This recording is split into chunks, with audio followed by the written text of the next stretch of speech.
पर देते और हमको इंजन देंगे तो इंजन पर नहीं देंगे, हमको खेत की खतौनी लगवाते।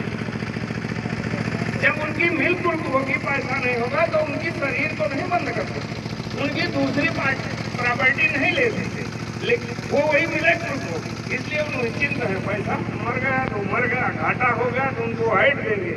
किसान का घाटा होगा तो हाइट नहीं देंगे। क्या देंगे? किसान जो है पेंशन है 500 रुपये महीने है, साल भर में 6000 है। अगर 5 परिवार हो, आप 5 परिवार हो तो 500 रुपये को आप बांट दीजिए, 100 रुपया महीना हो गया।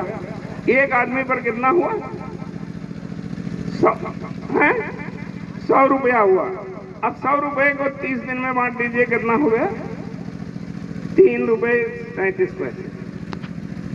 3 रुपये 33 पैसे देते हैं, और गैस में कितना बढ़ा दिया? 500 अगर देते हैं तो गैस में बढ़ा कितना दिया? 400 में मिलता था, इस समय 1100 तक चला गया था, थोड़ा घटा दिए थे चुनाव में, लेकिन 500 तो आप मानेंगे ना, फिर कहाँ देते? और जो डीजल में बढ़ा दिया वो, पेट्रोल में बढ़ा दिया वो, यूरिया खाद जो 50 वाला बोरा 45 कर दिया वो, तो ये व्यापारिक सोच के लोग हैं। बहुत 70% आक्रमण भारत में गुजरात की तरफ से हुआ, पूरा इतिहास पढ़िए। और गोंडा बहराइच को आइए, गोंडा बहराइच में आप आइए, यही अंग्रेजों से मोर्चा हुआ था।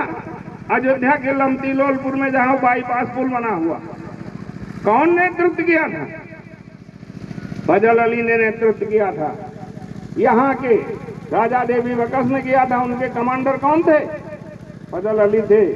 इतिहास इस बात के गवाह। अब पूरे भारत का नेतृत्व किसने किया था? बहादुर शाह जफर ने किया था। और बहादुर शाह जफर को जब गिरफ्तार किया गया तो मांडले जेल में रखा गया था। उनका कस्टडी अफसर कर्नल हडसन था।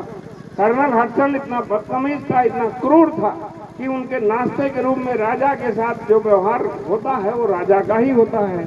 इसलिए कि एक संधियां हैं, पूरे दुनिया की संधियां हैं, युद्ध के कुछ नियम, और उनके सामने जब नाश्ता ले जाया गया तो उनके बच्चों का सर काट के ले गया, चद्दर से ढक के ले गए, और उस बुढ़े के सामने रख ले गए। उस चद्दर हटाया तो देखा अपने बच्चों का सर, तो गुस्से से लाल हो गया कि कुछ नहीं, भारत का बादशाह रहा, भारत का बादशाह रहा।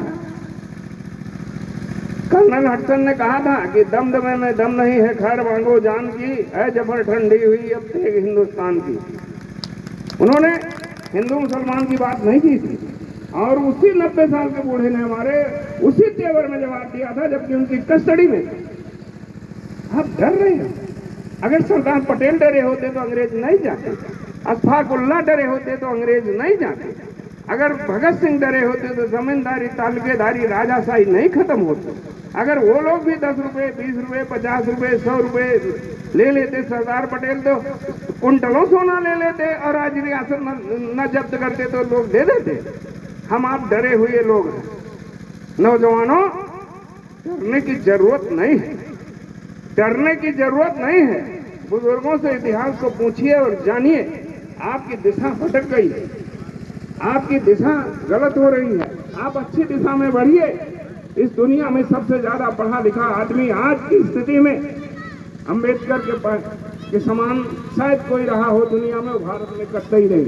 जो लड़के हमारे PCS IAS वगैरह परीक्षा दे रहे हैं, BA MA में पढ़ रहे होंगे, वो जानते हैं कि सिंबल ऑफ नॉलेज किसे कहा जाता है। क्वेश्चन आता है आपके IAS PCS जहाँ कलेक्टर SP होते हैं, जो लोग जो है मजिस्ट्रेट होते हैं, उसमें प्रश्न आता है कि सिंबल ऑफ नॉलेज कौन है, तो लिखा जाता है डॉक्टर BR अम्बेडकर। उनसे ज्यादा पढ़ा लिखा कोई आदमी नहीं था। उन्होंने कहा है शिक्षित बनो, संगठित बनो और संघर्ष करो। पहले ज्ञान प्राप्त करो, पढ़ो लिखो। ये लोग जो सरकारें चला रहे हैं, सबसे पहला हमला शिक्षा पर कर रहे हैं, स्कूल बंद कर रहे हैं। अगर स्कूल ही बंद होंगे, चाहे एक ही विद्यालय बंद हो, ये 50,000 बंद करने जा रहे हैं, तो निश्चित तौर पर चाहे चारे बच्चों का जो है पढ़ाई रुकेगा कि नहीं रुकेगा। तो शिक्षित होना है हमें सबसे पहले, हर बात छोड़ के स्कूल की तरफ पढ़ना।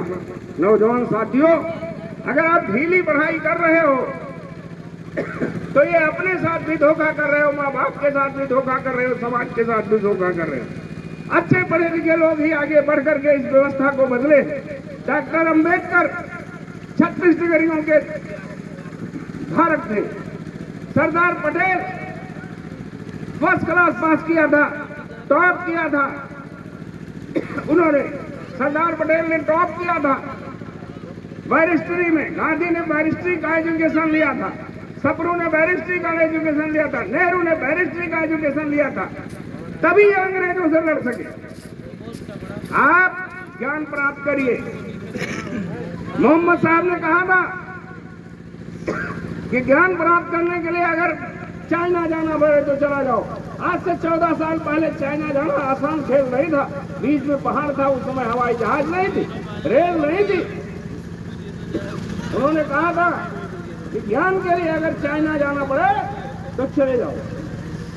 तो हमारे किसान समाज के लोग, पिछड़े दलित लोग, कमजोर लोग, गांव के रहने वाले लोग ये शिक्षा पर ध्यान नहीं दे रहे हैं। हमारे बच्चे मोबाइलों में भटक रहे हैं, जबकि मोबाइल में ही बहुत सारी चीजें हैं, तमाम घटनाएं आएंगी। आप गुजरिया का गाना मोबाइल में देखते हो, मगर कन्हैया यादव को नहीं सुनना चाहते, डॉक्टर अंबेडकर के विचारों को नहीं जानना चाहते।